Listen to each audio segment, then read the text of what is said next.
2 pesos na lugaw ni Mang Romy, bakit hindi nalulugi? A. Ako si Mark Verey, ang iyong business chismis buddy. Kilalanin si Mang Romy. Siya ay nagbebenta ng lugaw since 1974. Ang matindi dito, 2 pesos pa rin ang lugaw niya ngayon.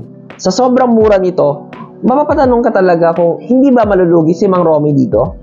Una, sinabi niya na sinadya niya talaga na gawin itong mura para makatulong sa maraming tao. Kaya saludo ako kay Mang Romy kasi siguradong maraming mahihirap ang nakakain at natulungan niya sa araw-araw. Pero syempre dahil negosyo pa rin ito, bakit hindi nga ba siya nalulugi? Ang rason bakit si Mang Romy ay hindi nalulugi dahil sa principle ng The Loss Leader Marketing Strategy. Ibig sabihin, malulugi man siya sa lugaw dahil sobrang mura ito ibenta, hindi lang naman lugaw ang bibilhin ng mga customer niya. Sa dami ng customer, merong mga bumibili ng soft drinks, baboy, tokwa at kung ano-ano pa. Gumagana ito sa kanya kasi 50 years na siyang nagnenegosyo nito at marami na siyang suki. Maraming salamat Mang Romy sa 2 pesos na lugaw.